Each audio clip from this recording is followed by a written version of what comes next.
Music for this episode of About to Break is provided by Cat Beach Music. Whether you're looking to score an entire film or just need to find the perfect vibe for your next commercial project, our friends Bobby and Jen Hartree have what you're looking for. Check them out today at catbeachmusic.com.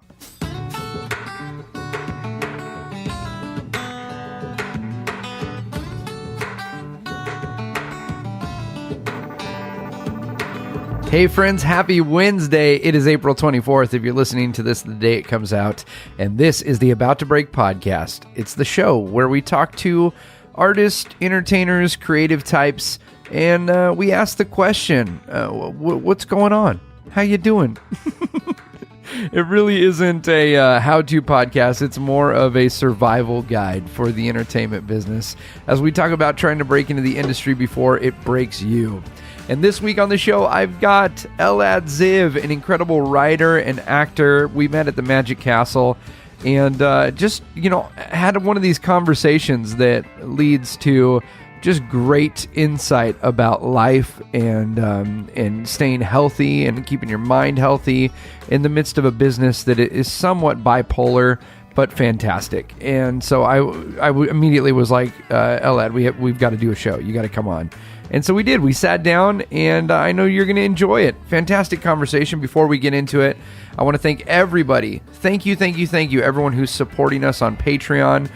For giving $1 or more a month, you help offset the cost of producing this show. You can go to patreon.com/about-to-break and find out how you can become a producer for just $1 or more a month. You get some bonus content.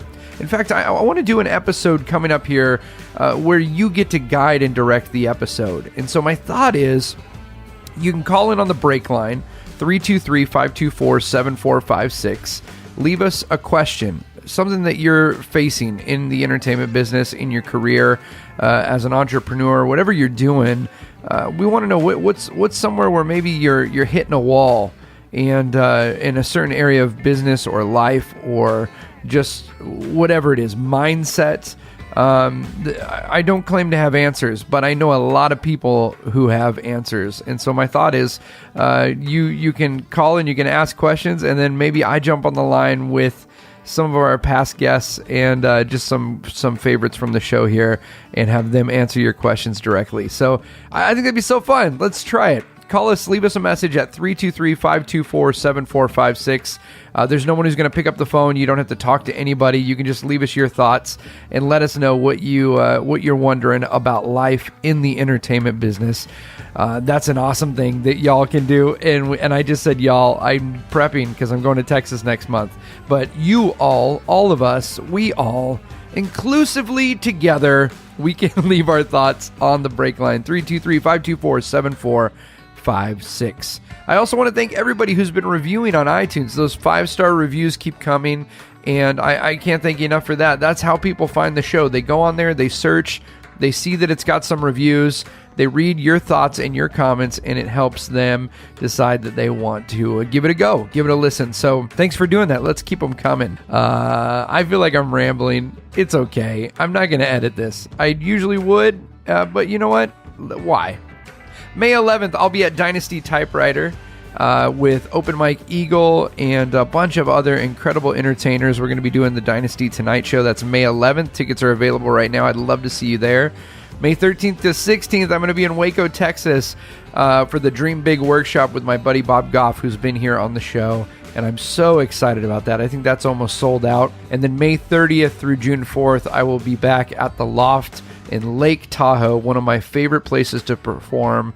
It's such a beautiful spot, and if you're in Tahoe, please hit me up. I'd love to hang. Let's grab coffee and come see the show. It'd be fun. I'm working on some new stuff. All right, friends, here we go. Let's get into it. This is episode 110 of the About to Break podcast, my conversation with writer, actor, male model, amazing, rad guy, Elad Ziv. No, I'm not a writer. Okay. Something is about to break.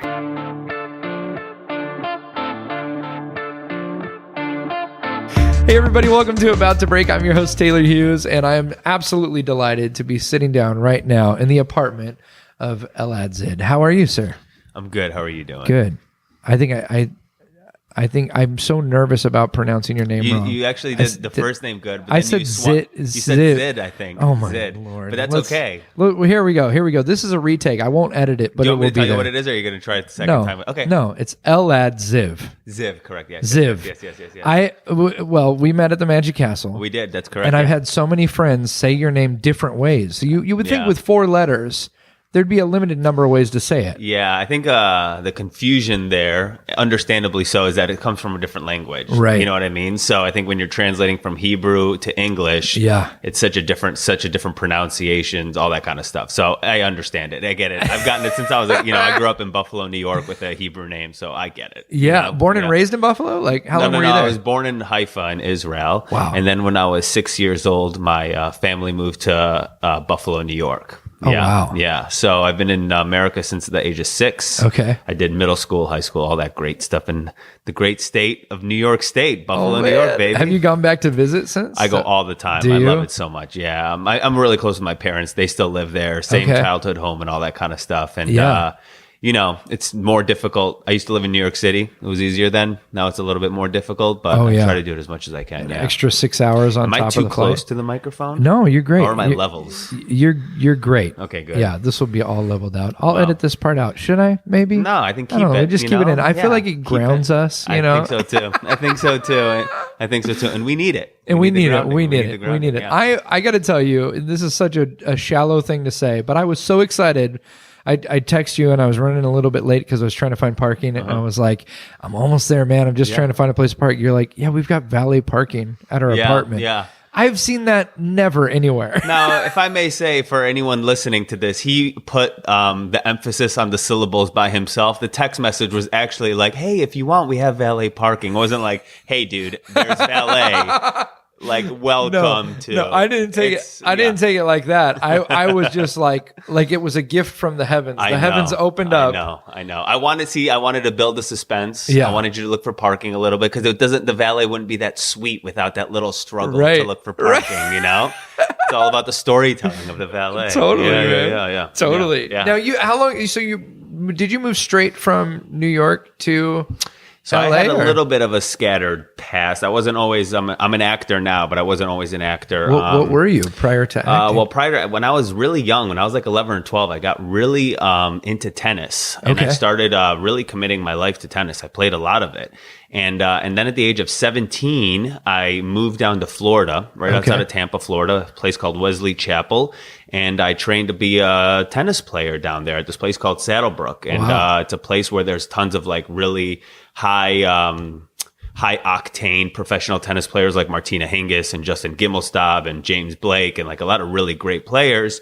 And so I went to my last year of high school. I went there, and then from there I got an offer to play at a bunch of different Division I universities to play tennis, and I ended up choosing Temple University, which is in Philadelphia, just because I felt like they had the best combination of academic prowess, and then they still cared about their athletic program, whereas some schools were better academically, worse athletically, and vice versa.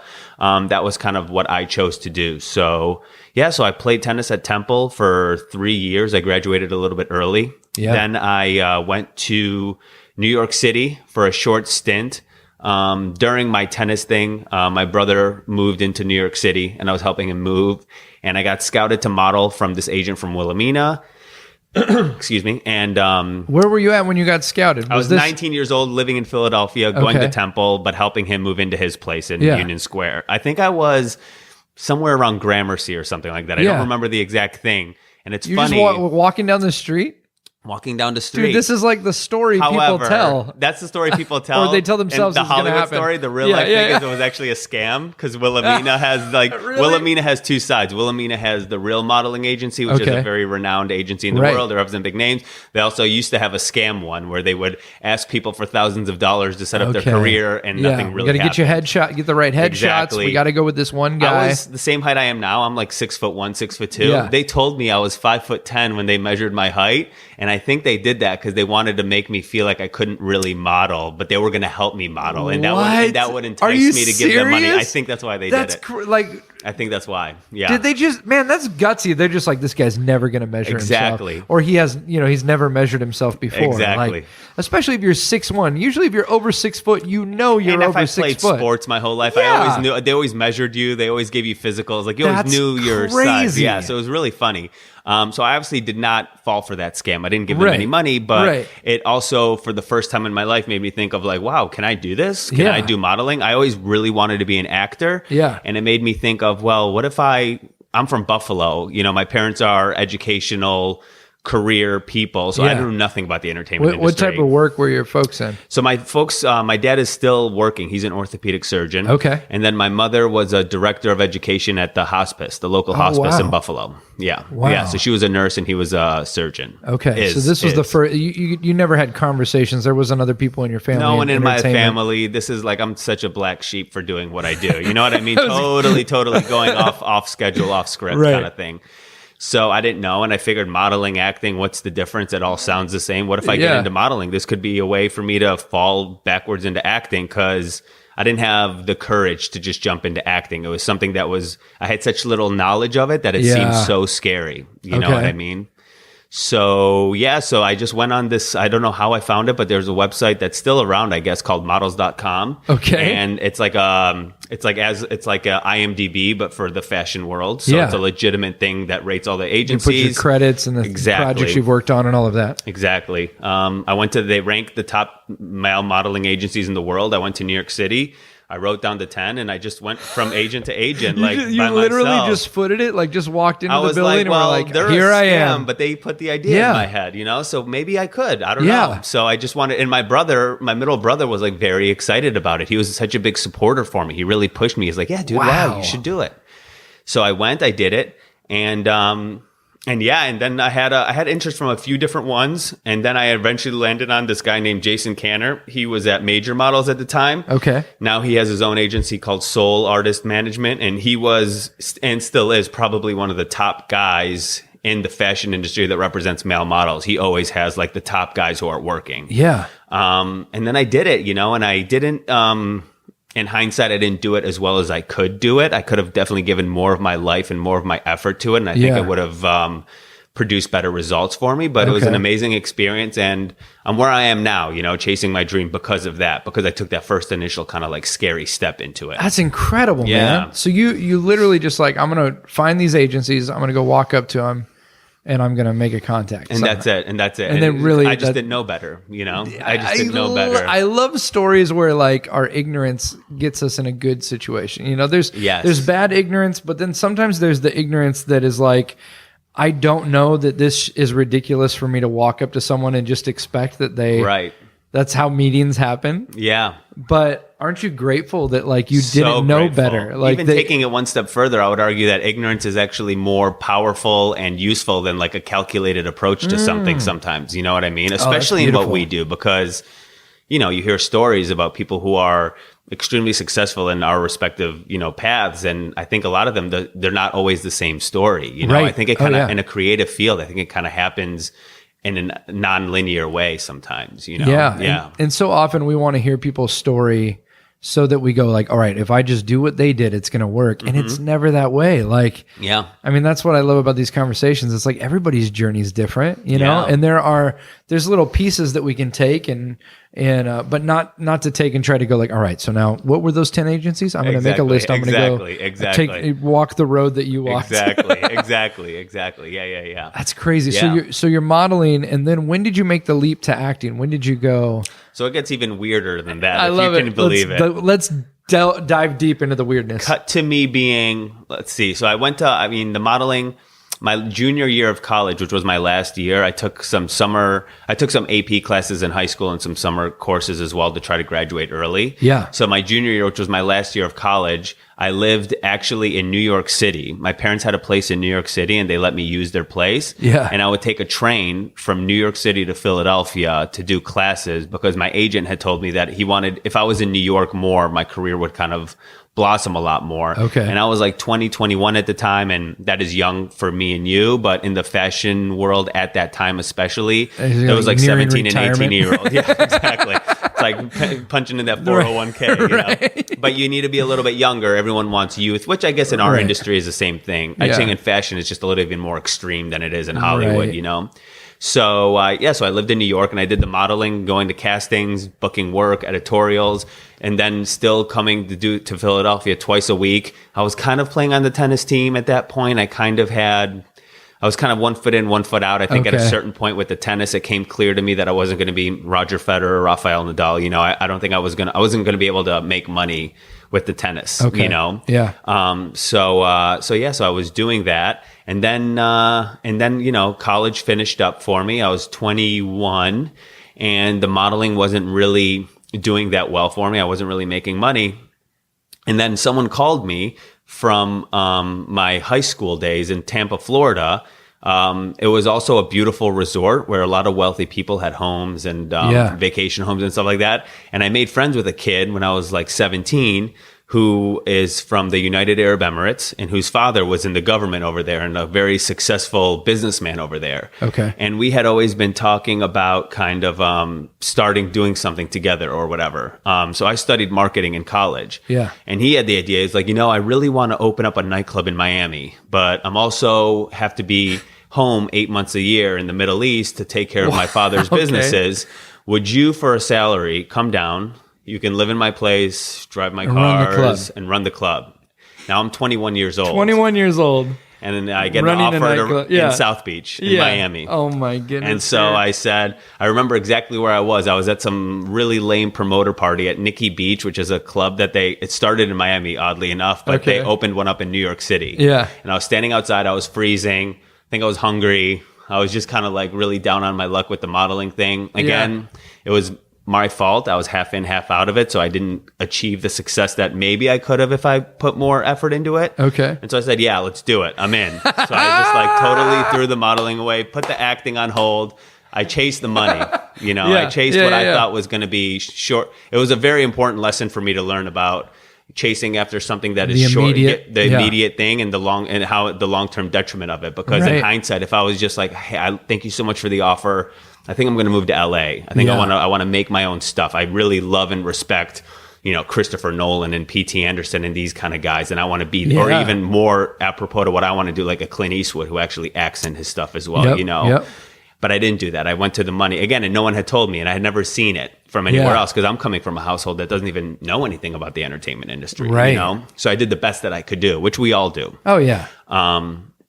So I went down to Miami. I lived in Miami for 3 years. We ran this nightclub. It became a somewhat successful nightclub. It was called Deck 23, which Okay. is David, Elad, Khalifa, DEK 23. Okay. And which is the three of us. Khalifa's the guy from there, and then David was our other friend. Okay. And we opened up a place called Bash, which was owned in the 90s by Sean Penn and Madonna when they had their What? thing in like the heyday What? of South, Yeah, yeah, like yeah. when Johnny Versace was running around Miami and all that stuff.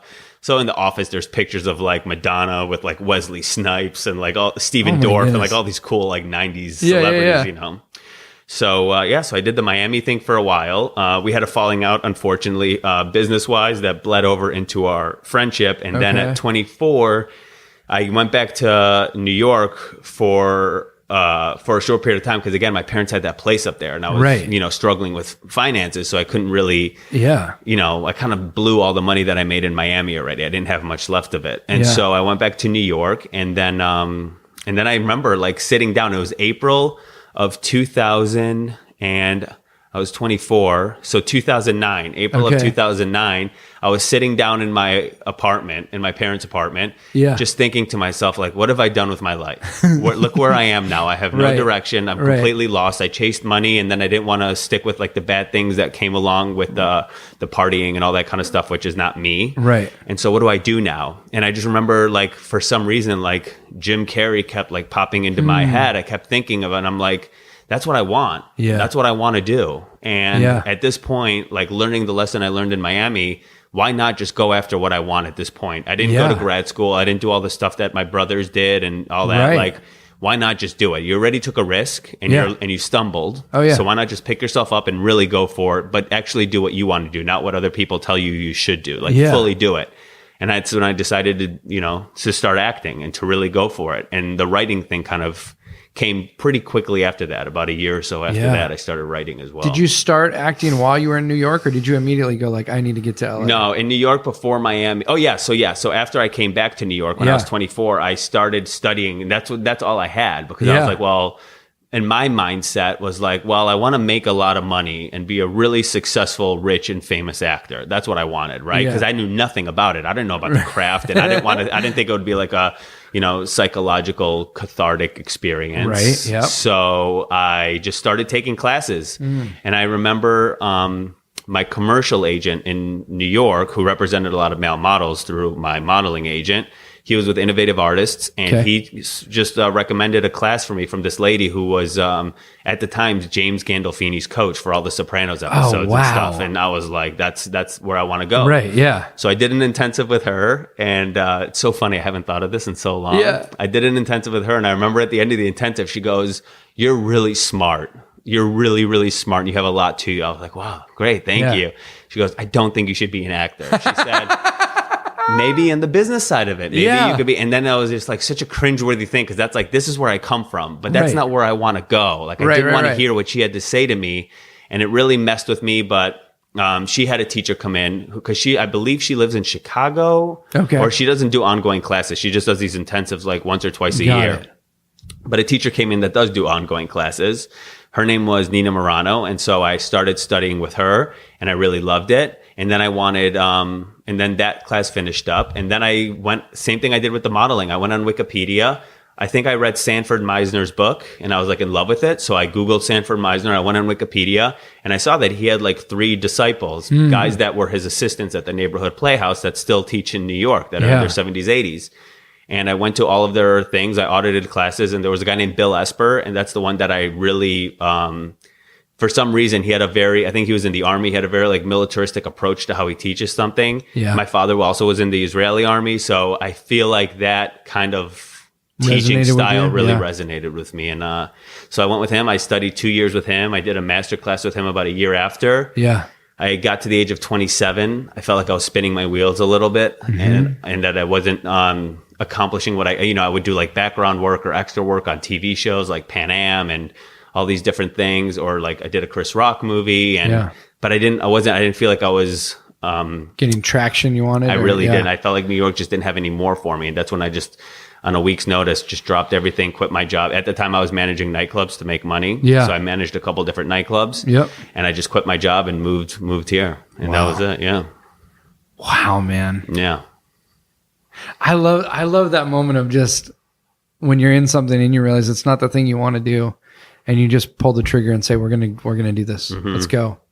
Steve Martin was the one who I heard say, he's like, so you want to do, like, if you want to do comedy and you live in Ohio, that's great, but get ready to move. Like, you need to be in New York or LA or maybe Chicago, and that's it. And part of it is he's like, every day there's opportunities. Yeah. But you got to be within pointing distance of where these opportunities are. I think so.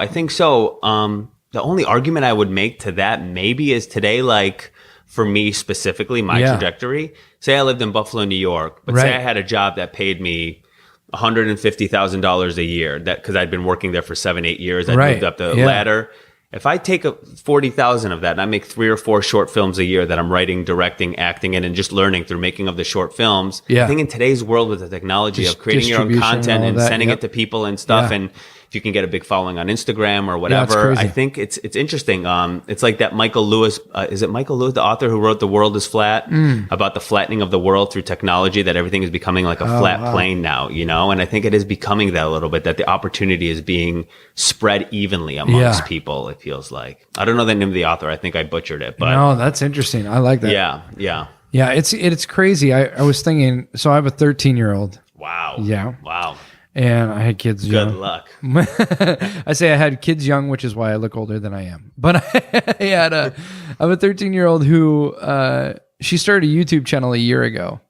and she's just been grinding it, man. Like she's just putting out videos every other day. Like what are they about? They started off as like she's very artistic, and so she would take like she'd be like, oh, I really like this character from this Marvel film, but they haven't made an action figure for it. So she'd go buy a generic Barbie doll, re-sew clothes for that Barbie doll, like custom sew clothes, erase the face and hand paint a new face on it. Like reroute her hair with different hair so that it looked like a character they hadn't made. So she started making videos with this stuff. And now she's gotten so into like movies and Disney and storylines, and she wants to be a director. Oh my God. So, but she's 13. She's 13. So it's crazy. Like she'd be putting out these videos that are like, you know, she'd get like 100 views or 20 views or whatever. And she just kept doing it. Dude, last night at 19 hours ago, she put out a video with her theory on this new Disney thing that's coming out. It has 126,000 views. Wow. She put it out yesterday. I'm like, does she have a ton of subscribers? Well, she had 340 subscribers yesterday, which is a ton for a 13-year-old kid. And right now she has almost 1,000, like from this one video. Wow. And it's just crazy. Like you talk about like the world flattening and like the opportunities being there. When I was a kid, like if your band wanted to like have an album, you had to like pay somebody who had a studio to go there. And now it's like, I mean, we're sitting here at your coffee table recording this conversation and it's going to go out. Exactly. To the world. So exactly. It amazes me. Yeah. Well, the Steve Martin thing reminded me, even with the stand-up thing, like say you do live in Cleveland and you're going to have to move, but couldn't you just like travel and do open mics all over the world or create like some sort of interesting webisode web series. Or something as a comedian if you're innately funny. Have you seen the movie 8th Grade? No, I haven't, man. Oh my God, you two should watch it together. Oh, I want to see it so bad. You should watch it with your daughter. She'd love. Oh my God, she would love it. Yeah. She would love it. Not that I know what it's like to be a girl in 8th grade in today's generation, because everything's very different than when I was in 8th grade. Right. But it's just so poignant and accurate and funny, and like it's about a single father with a 8th grade is 13, isn't it? Yeah. So oh my God, she's right there, man. Just go. It's on demand. That's amazing. We'll watch it for sure. Free plug for Bo Burnham. But great. Burnham, oh my man. God. If you love Bo Burnham, he wrote it, so his humor comes through in the movie as well. Like you'll see it. It's crazy, man. His last special, Make Happy, was good. Like, I mean, there was a moment where I was having like a spiritual experience watching it. Like when he gets to that point where he's talking about, social media is society's answer to like a group of people who said, well, I want to perform. Yeah. And they're like, here, perform everything for everyone for no reason. Yeah. It's just crazy. Like, it's so true. And it's interesting because, this is what reminded me. That girl has a YouTube channel in the movie. Yeah. And she's trying to do a YouTube channel about her, like, talking to other girls. And that's why I think you'd like it. But that also, I wonder if that's connected to his bit about the whole social media thing. Maybe. Well, Yeah, it's wild, man. We have conversations all the time about it too. Like I called her on the way here because she was so excited, like the numbers were going up and stuff, which is just like a new massive thing for her. Yeah. And I called her and like told her how proud I was of her for like, you've committed to this thing and you're doing it because you love it, not because you're worried what other people think, and that's why it's making a difference. Right. And I said, but don't be sad if tomorrow you post a video and it gets 6 views. Exactly. Like you never know what's going to happen. It's not because of who people don't like it or whatever, but like there's algorithms, like you know what I mean. Like it's just weird to walk through these kind of things. And it's hard not to let your ego get involved, especially when you're younger. Totally, man. Well, I mean, it's like now, like grown men, and we're sitting here. Like I think about it all the time. Yeah, it's really interesting. Does she has she been interviewed on this podcast? She hasn't, but we're gonna do one. You should definitely. Oh yeah, we're gonna do one real soon. She's been like, Dad, I want to do a podcast with you. Oh my God, that's awesome. It's so fun. One time I had a friend on the show, and he was performing at the castle, and so I had my kids. They were like, they were like 11 and 8 at the time, and I had them sit and describe to people who don't know what the Magic Castle what it is, and it's the most amazing thing. Oh, really? Them trying to explain what. God, I can't even imagine. This magical castle with trap doors, and there's so many crab legs to eat. And everyone loves the crab legs. Everyone loves the crab legs. My nephews, I've taken them a couple times. Every time they just care about the crab legs. That's the thing for them. I've taken people to brunch at the castle, and they're just amazed. They're like, "Wait, what? Like all All I can eat? Yeah, it's a great brunch. It is It's a one of the best legitimately brunches. I'm I like, agree. how is this brunch so That good? omelet Like, station is great too. Yeah. Really phenomenal omelet station. yeah. Yeah. And even the waffles, I'm like, these are really good. Yeah, they're waffles. really good. Well, Nice they make them batter. fresh in back there. Yeah. Yeah, they're just Not messing churning around. them up. Plug No, for the Magic Castle brunch. great brunch. Check out the brunch. It's not cheap, I don't think, though. No, it is. It is not Is it cheap. like $40 a person? I think it's like $40 a person, like $30 for kids. But then you get the mimosas as well. The mimosas make a big difference. That's a huge deal. Yeah. You get 3 or 4 mimosas. That's Oh, like yeah. a $5 meal. Yeah, because you go to like brunch somewhere else is like $12, $14 mimosas. Exactly. No. Exactly. No way. No way. Yeah. And they're pretty fair on it's a healthy pour on that mimosa. Is it? Yeah. It is. It's a Wow. healthy I've only dined there so few times. Yeah. And I just do the coffees. I'm not Yeah. a huge day drinker. Yeah. I get so tired in the afternoon. You know what's funny is I'm not a big drinker across the board, but Okay. for some reason mimosas, man, it's like They do it when for they're you. like, They do it for you. It's weird. I'm on the opposite ends of the spectrum. I like mimosas and I love whiskey. Like those are my two. wow. It's like Yeah. So, anyway. Turn this around. Oh no, This it's good. keeps ringing. There we So you're okay. Now I want to hear about because your parents very successful in business, and then you go from I'm going to play tennis to I'm going to be a male model to I'm going to run a nightclub to I'm going to move to LA and I'm going Right. to act. Right. And how has that been with the parents this whole time? Terrible. Terrible. And you know what? The older I get, now I'm in childbearing years now, I think. You know what I mean? They're putting when my parents were the my age, pressure they on. had 3 kids already. Yeah. You know? So now that I get older, I have a lot more appreciation for how graciously and stoically they kind of handled my ADD of career, for lack of a better term. You know what I mean? Yeah. I will say, I think the tennis thing was a true passion, but the beauty and what I love so much about sports, but also what's so tough about sports is it's unapologetically objective. There's no subjectivity in sports the way there is in art and what we Right. do. There's no You LeBron won or you James is won the or you best lost. basketball player in the world. His dad did not get him into the NBA. He didn't grow up with a lot of money. He is Right. the best basketball player in the world. Yeah. You know, Lionel Messi is the best soccer player in the world. Like there's Right. just unapologetically objectivity. So with the tennis thing for me, it just became to a point where first of all, I started at 11, which if you want to get to the level, I do consider myself a good athlete, but if you want to get to that level of making money, I think you have to start at like 4 or 5 years old. That's just you have crazy. Because it has to be in your DNA, in your bones. Yeah. And for me, my biggest... While your body is developing, you're developing those specific movements and muscles and all that. Exactly. And it has to be second nature. And I think I started... It's interesting. I think psychologically it's followed me for my whole life because I always second guess myself. And so in practice, when I was a little bit looser, I would play very well. And then when matches came across, just because it wasn't so intrinsic and intuitive for me, I would always second guess myself, and I would really lose a lot to people I shouldn't be losing to. And that really hurt my tennis career. And I think it's the same thing now, with acting. I have great ideas when I'm studying my scripts. I do great stuff or with the writing. And then when I actually have to go to an audition, I choke up a little bit, and I think that's a carryover from the tennis of that doubt in yourself, which is really interesting. It's a weird dynamic when you you have the capability to do something. You've done it so many times.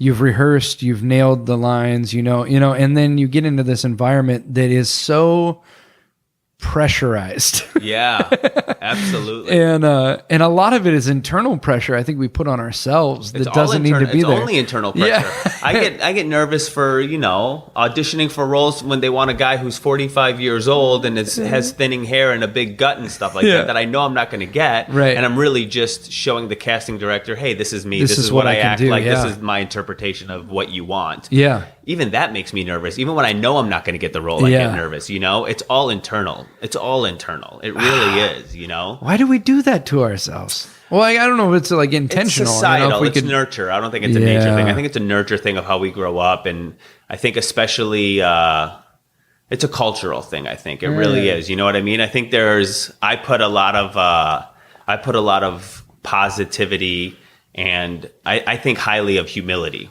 I think humility is a great, great quality. Yeah. And I think that's a very tricky fine line to kind of balance between being a humble person, which is great, and then not having belief in yourself, which is not great, And I think maybe that's why some of really financially successful artists really think highly of themselves and maybe lack a little bit of humility. I've never thought about that. To even be humble, like by definition, it's you knowing that you're capable of something, but not being, or that you're not the biggest thing it. in the universe, that there's things bigger than you and more important than you. Regular people, or just things in society, or that what you do is not the most important thing in the world. I think that they're all great qualities, but I don't know that they necessarily help you as far as your confidence as an artist, Right.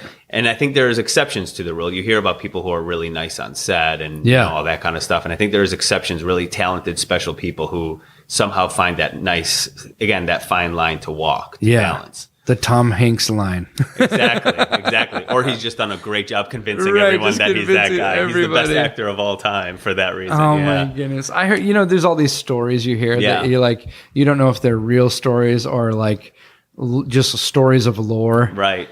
But have you heard the one about Tom Hanks and paying his rent? No. Oh, this story, I just love this story. I hope I never find out if it's not true. What is it? So Tom Hanks, when he was living in New York, where he still lives now, but this was like at a time where he was trying to act and wasn't like, could barely pay the bills and like was counting his pennies to like pay his rent.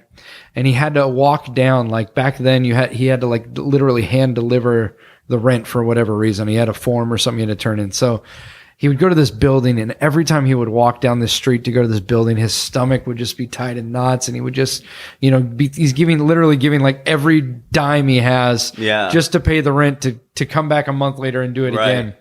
And so he always had this like angst going down the street and going to this building. Well, years later, after like all the success and like all the movies and all of this, he's walking in New York and he goes, "Oh, this is that street where I used to go down to pay my rent.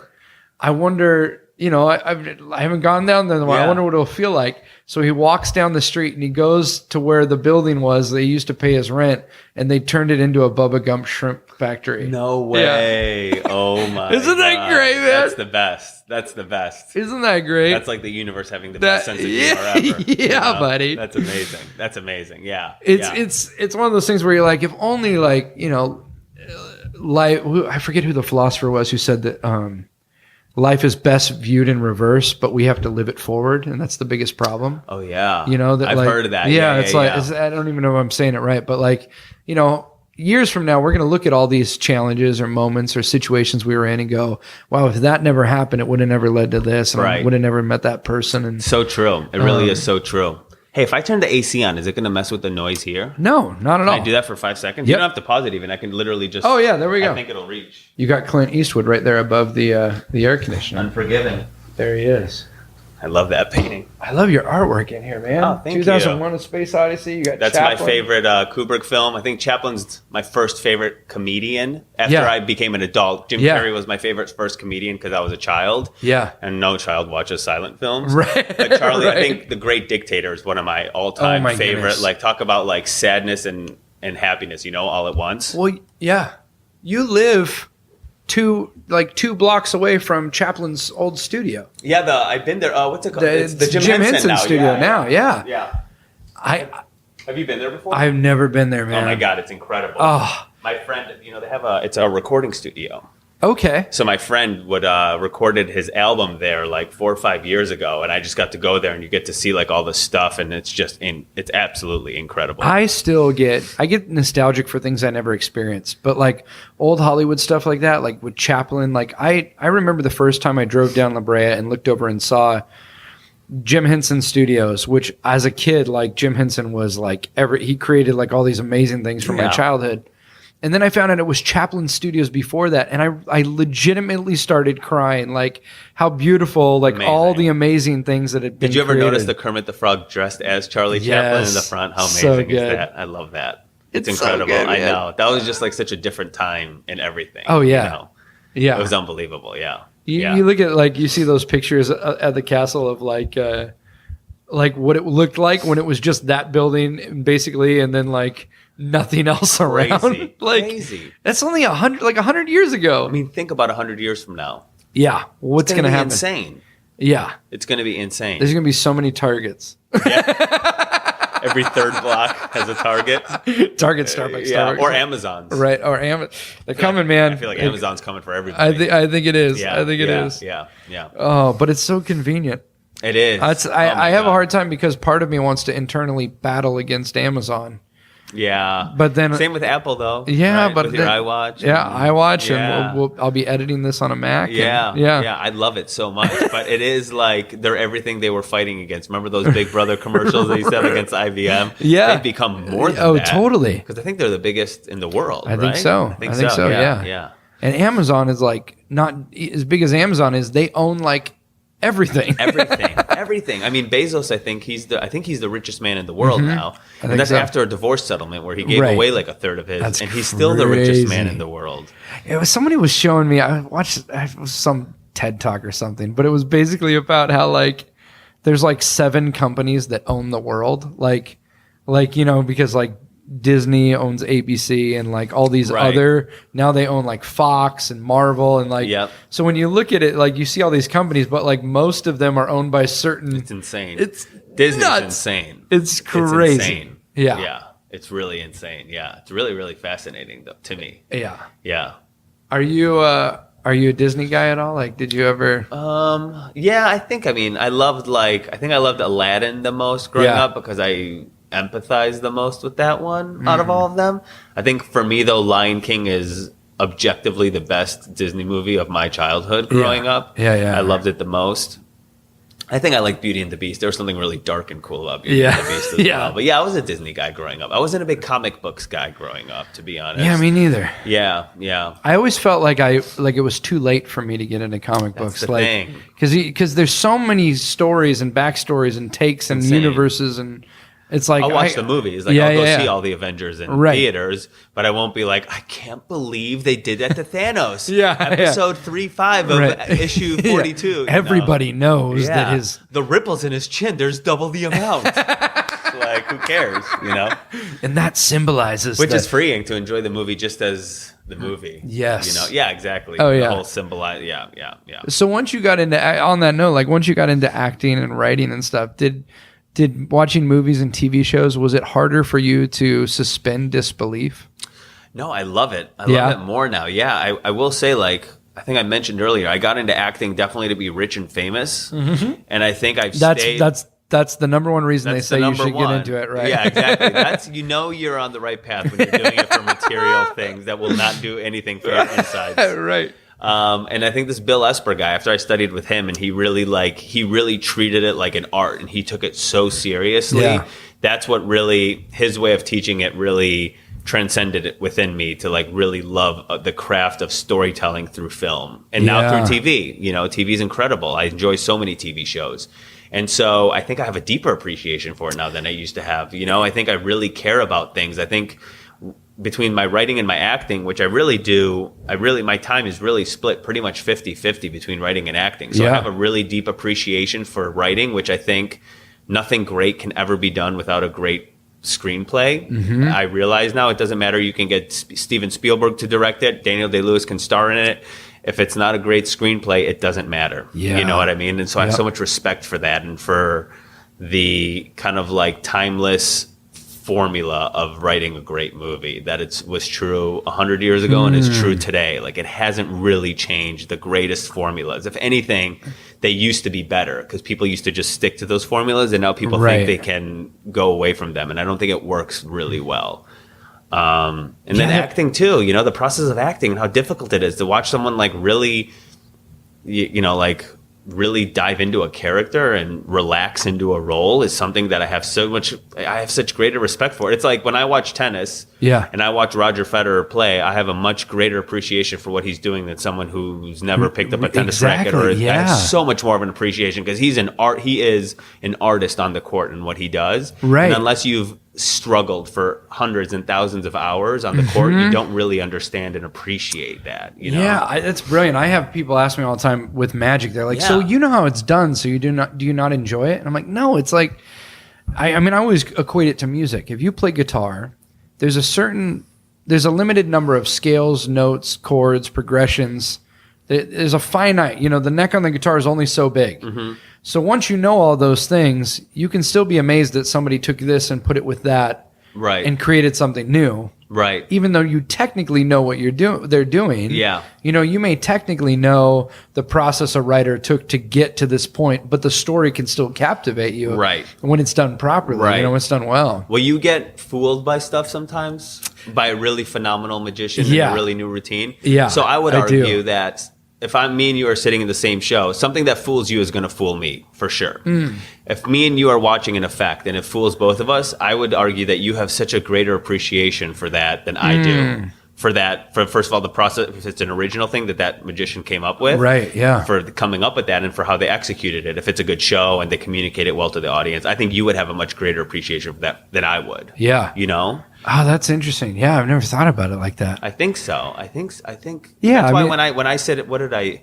Do you know who? I think it was Pitt Hartling. Okay. And I remember watching one of his shows in the close-up gallery. I think I was with my ex-girlfriend now, but she was my girlfriend at the time. I went to see it, and Johnny Ace Palmer was sitting in the front Sitting seat. in the audience. And Pitt Hartling had done a new routine, obviously, because I think it was like literally, I was me and my girlfriend were one of the only magicians non-magicians Non-magicians in the room. And Johnny and everyone left the room, and Johnny Ace Palmer was just sitting there in the front row, and I could tell he was just so baffled by what just happened. I love it. And that meant so much to me because he's such a master at what he does. Right. I could never be that wowed by something in magic the way he can. Yeah.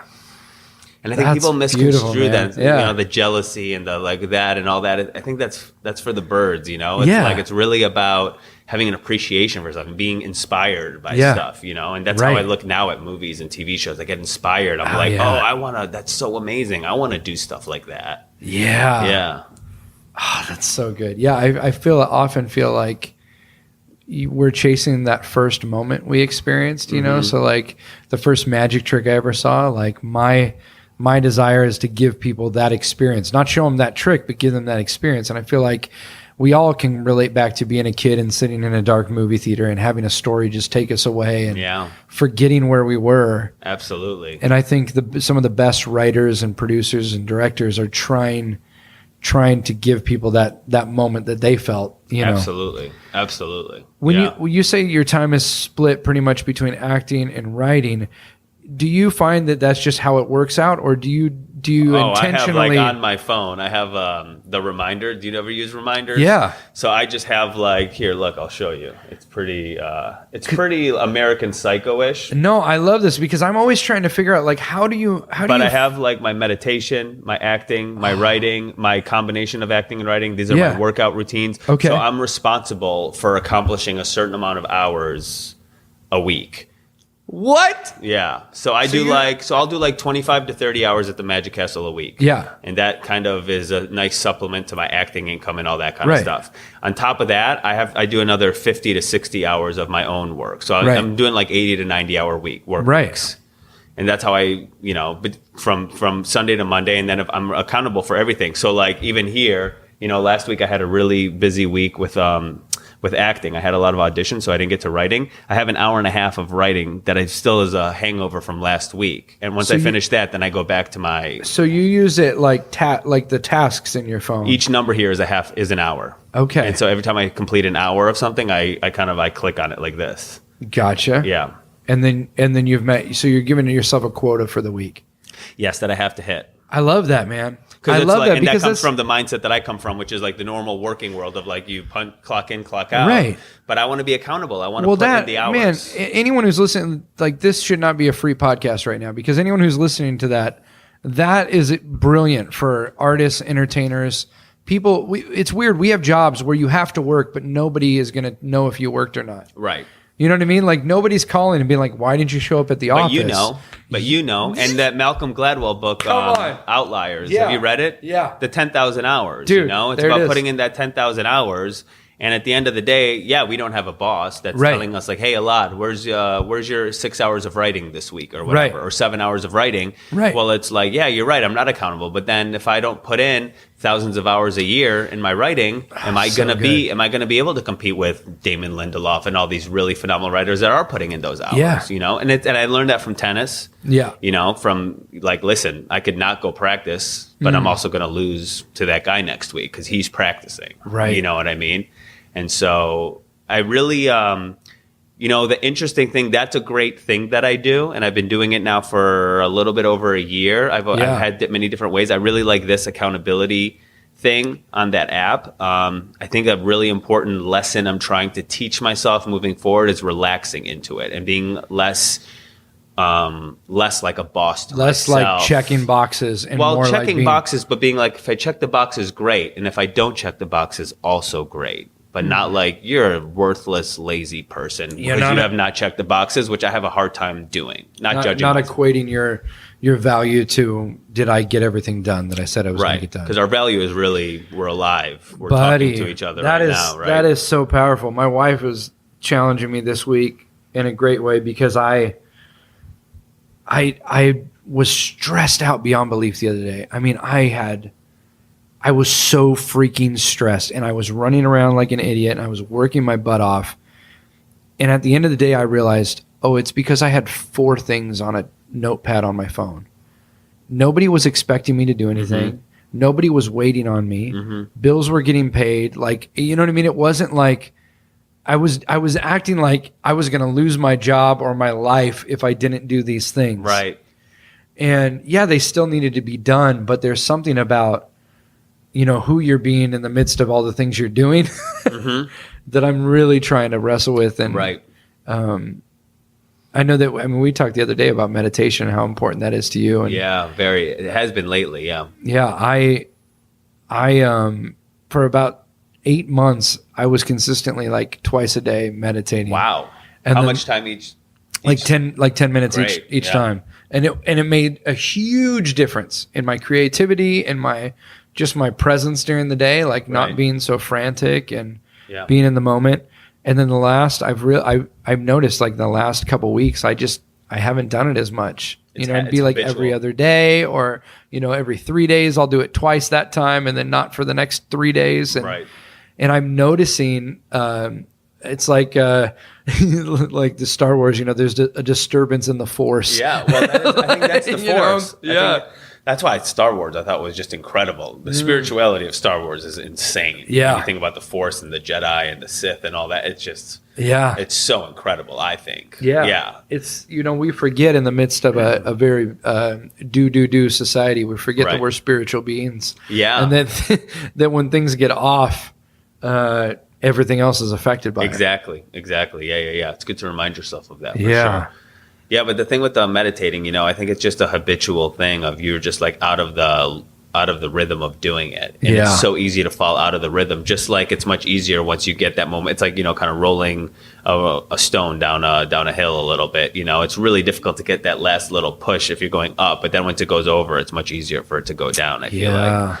It's just momentum, and it's not about you, and it's not about anything. It's just about the habit of doing it. That's all. Well, I'm going to use your reminders. Yeah, text me about it. Remind me. I'll show you it. It works really, really nice on, and it's like a game a little bit. It's like an app. You open it up when you finish something. It's nice, and it's really nice on Sundays when I have the zeros all staring at me. It's just like beautiful. Nice, man. And then on Mondays I start to get excited, like, oh, look at all of these 10s and these 8s and these 12s, and I'm gonna like clear these out. It's like.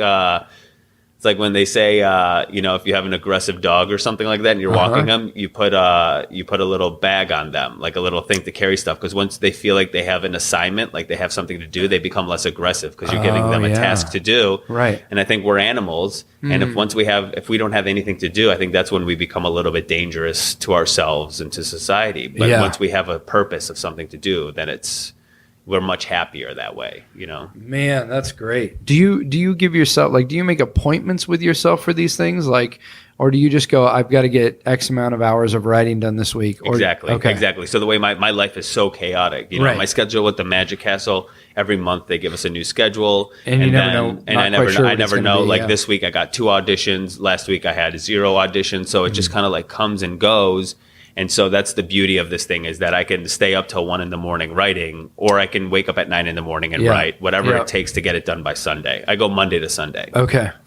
Yeah. That's great, man. Yeah. Yeah. It's nice. It's, I don't remember why I thought to do it, but I just thought to, I don't remember it's what brilliant. inspired me to do I'm it. ripping it off right away. Rip it, man. Rip it. I love it. I love it. Of all these things, I should start an app. You should. Yeah, I know, right? Yeah. Isn't it funny that And that's just the using the exact reminders? same thing, It's the exact same but I thing. call it like Yeah. Taskmaster or Right, something like right. that. And then people will be like, "Oh, here's $5." Yeah. Please take my money. Because I think a lot of times we think if we spend money, we're moving somewhere. Like, you know what I mean? It's like, well, I got to work out. I haven't worked out, but I bought new shoes, so I'm on my way. That works for me. Does The it? guilt of like spending money on something. Like if I spend like $100 on running shoes, I'm like, I better be running. Right. And if I don't, then it's like, do I have to run? Is it a big deal? You know, I did that was starting a podcast when I first was like, I want to do this, and I wasn't doing it, but I kept saying I wanted to do it. Yeah. So one day I went and I just bought a bunch of gear, and I was like, well, now I got to use this crap. Like, I spent so much money. That's what I need to do to get started. That's what I need to do. You'll help me. You'll help me with the reminders,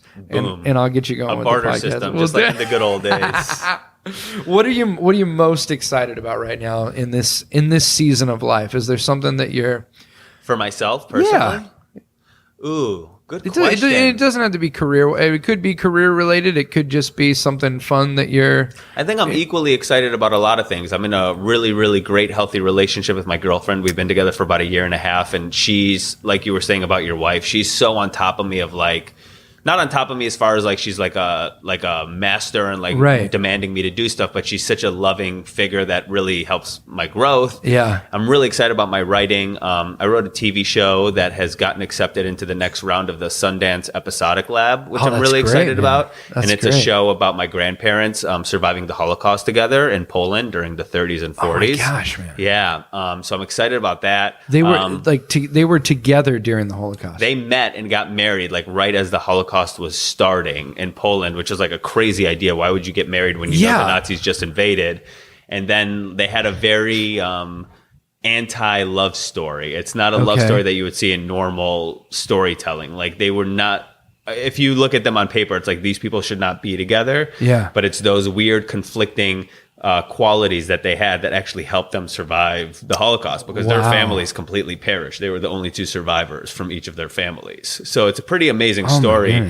And before they passed, they my oldest brother, who lives in Israel, interviewed them for like 8 hours about their whole thing. So I have this great 8-hour interview that I'm probably when we make it, I'm going to use it as like a voiceover for the beginning of each episode, like them telling what happened with subtitles, because it's all in Polish and Hebrew, and then like showing what happened. You know what I mean? And it's a really incredible. What a beautiful story. Yeah, no one's ever. So many great Holocaust movies have been made, but no one's ever really made a TV show about the Holocaust that really delves into the minutia of what it was like to be a Jew in Europe during the early 1900s, the anti-Semitism that was there, and the hardships of their lives. Right. And also a lot of them were becoming very affluent. My dad's parents, my grandmother's family, was very, very wealthy. They owned a textile factory, and I mean, they were very wealthy, and it was all taken away from them, and they became, so that's very interesting to me, and I really want to do that. And then I wrote a feature film that's also in a few different competitions that I'm very excited about as well. And I have I have a producer in Israel who she's interested in helping me make that as well. And that's a tennis movie, which is a little bit of my love story to Israel, and also my way of trying to coerce American audiences and kind of understanding the Israeli-Palestinian conflict a little bit from a human side, and to show them how much of not a Israel-Palestine issue it is, but just like a human issue that maybe they can empathize with a little bit. Wow. Yeah. Storytelling is so powerful, man. It's the best when you can find like something you're really passionate about. Yeah. And you work hours and hours to develop your own version of the craft of writing. It's just such a nice thing for me.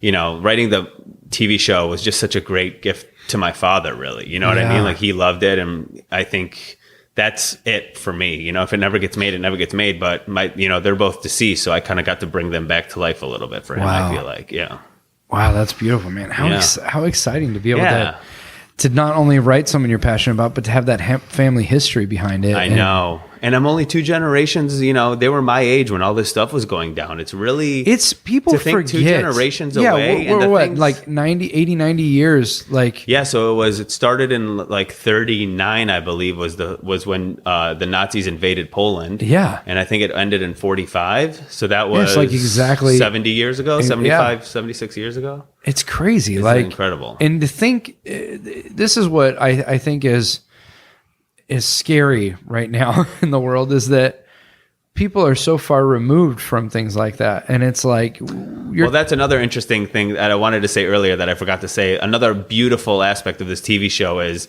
the fear of history repeating itself. When you hear, I took some Hitler speeches and I put them in there, like I transcribed them that he said, and how he talks about immigration. Yeah, and people, exactly. And the same rhetoric we have about immigrants and people not like us causing issues are the same things he was saying about Jewish people. Right.